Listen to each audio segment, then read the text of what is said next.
Welcome to day 3, Redefining Vulnerability. As I mentioned in day 1, the environment that I grew up in was at times unstable, especially leading up to the point where I left home in my early teens.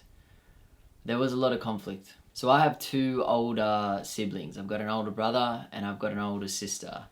And I think that being the last child and the last one to come into the world, I seem to form a belief that there was already a way of doing things. I was new on the scene, and whatever this place was, these people, my siblings and my parents, they were already here. Before I got here, they already existed. So therefore they must know how to navigate this world. And as a child dependent on these people, my parents, for survival, I learned pretty quick that if I wanted to feel safe, then all I had to do was to stay quiet and to do what I was told. We're kids learning how to behave in the world. This is pretty common. These early experiences affect us in a lot of different ways. I became a peacemaker, hypersensitive to the emotions of the people around me, prioritizing the happiness of others over myself, always saying the right things, always doing the things that others expected me to do, living my life dedicated to pleasing others, basically. It took me a long time to realize that the peace that I was trying to maintain outside of myself for everyone else was coming at the direct expense of the peace that I felt inside of myself. And you'll know this if you are or have been a people pleaser. People say to you all the time how great your life is, how great things are going. And from the outside looking in, they're right.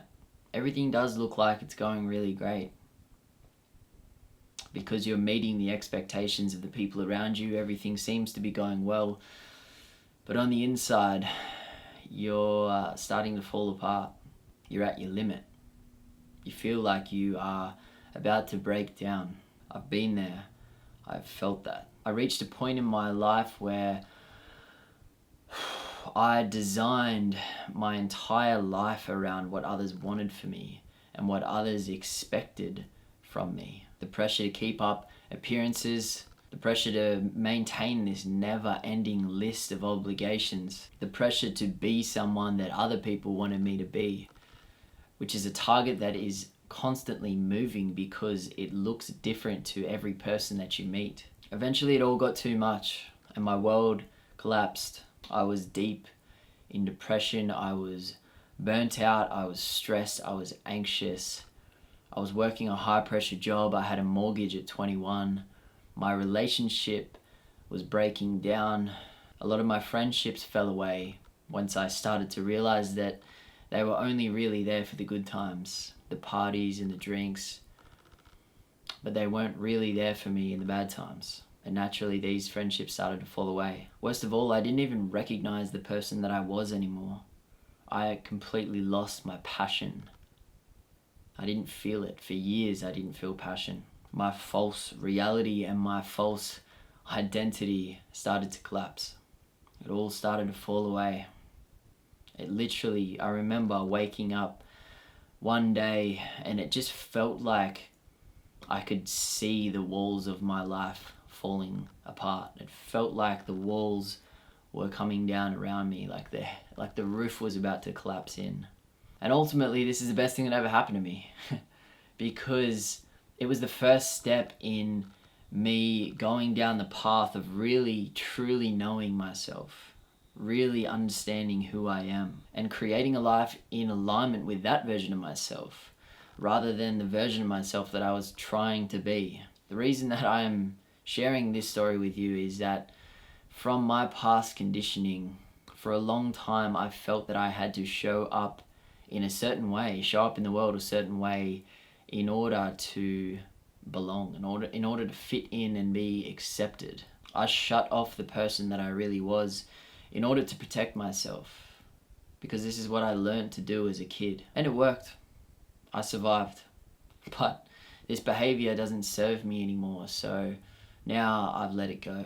And I wouldn't change a single part of it, not a single thing, because every single moment, every single experience that I went through made me the person that I am today.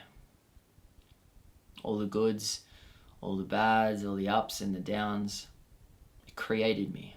But reflecting on my life now, I see this need to constantly please the people around me and not to express myself out of a fear of conflict, to hide parts of myself in order to feel accepted. I realize now the impact that this kind of behavior had on my relationships, my career, and my general health and well-being.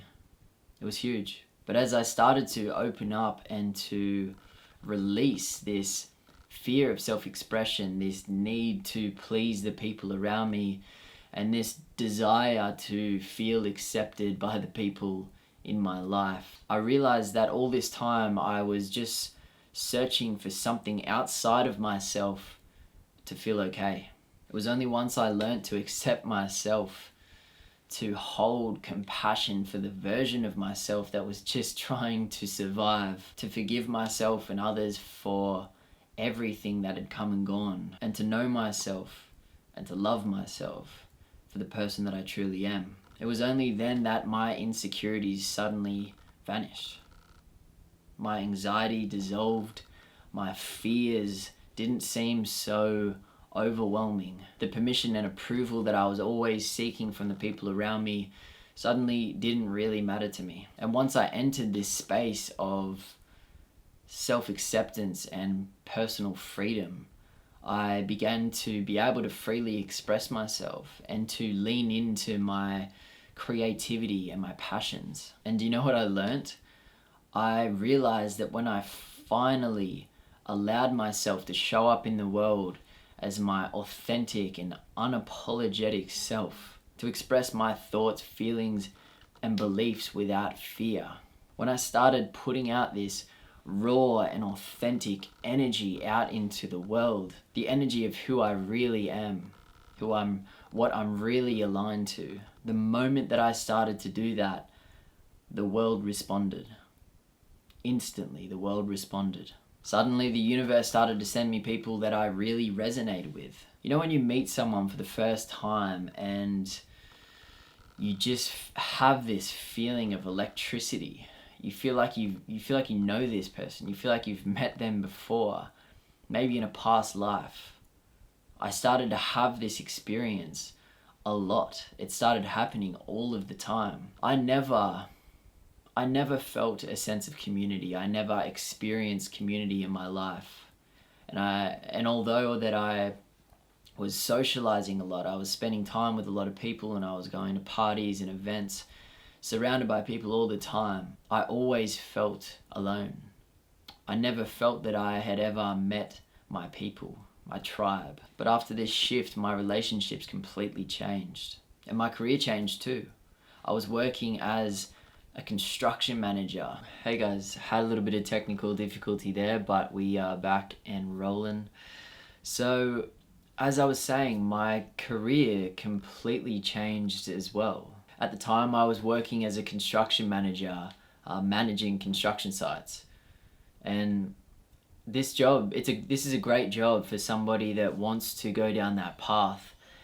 But for me personally, it didn't align with my values, and I couldn't ignore any longer this deeper pull, this sense that somewhere out in the world was the work that I was supposed to be doing. It was this feeling that there was somewhere that I had to be, and it wasn't where I was at the time. And now I'm here. I get to do work, creative work that really fulfills me, that feels meaningful to me. I get to work with inspired people. I'm building a career that genuinely excites me. It's the great unknown. I don't know where I'm going, but every single day I get to wake up and know that I am living my purpose and serving from a place of heart and authenticity. I'm living in alignment with who I am, and I'm helping the people around me, and that brings me so much fulfillment and purpose. It's everything that I dreamt of when I was standing on those construction sites in the middle of the day, sweating, getting yelled at, emails stacking up in the inbox. It's everything I dreamt of. Most of all, my health and my well-being has transformed. I didn't even know what self-care was. I remember walking through the shopping center one day a few years ago now, and I bumped into somebody that I knew, and I think that this person, he was a bit older. I think that he noticed that I was probably at my limit. I was pretty stressed. And he said to me, when he said goodbye, he said, "Take care of yourself." And I walked away and I thought to myself, I don't know what that means. Like, people keep saying that to me and I don't know what take care of yourself means. I didn't know how to take care of myself. The truth was, I lived for many years in survival mode. Literally in survival mode. Nervous system always switched on, always scanning for threats, always hyper vigilant, always feeling like I was 1 week away from losing everything. I was depressed and anxious. I was overwhelmed. And I felt this in my body. I felt it. I was so tight all the time. I was constantly unwell. I was constantly injuring myself. I was constantly in the hospital. The universe was sending me so many signs of, you need to get back in alignment. You need to slow down. You need to stop and take a look around. I was literally going to the hospital all the time. I think 3 years ago, I had over 100 stitches in 1 year. I had over 100 stitches in 1 year over the space of like a few hospital visits. I was out of control. My life was just falling apart at the seams. And now I don't feel so stressed anymore. I don't feel that tension in my body. I feel relaxed. I feel calm. I feel at peace. I feel great. And look, I'm not running Ironmans and I'm not doing ultra marathons now, but honestly, I am the healthiest, strongest, and the happiest that I've been in my entire life. And I can say that with complete honesty to you. It's a really great feeling, and I honestly feel so blessed and grateful to have gone down this path and to have the understanding and perspective that I have now, and to have gone through all of those challenges that have led me to where I am today. When you live in alignment with who you are, the world changes to meet you. And when you express yourself from a raw and authentic place, right from the center of who you are, when you do that, you emit this unique energy out into the world, and it allows people to find you.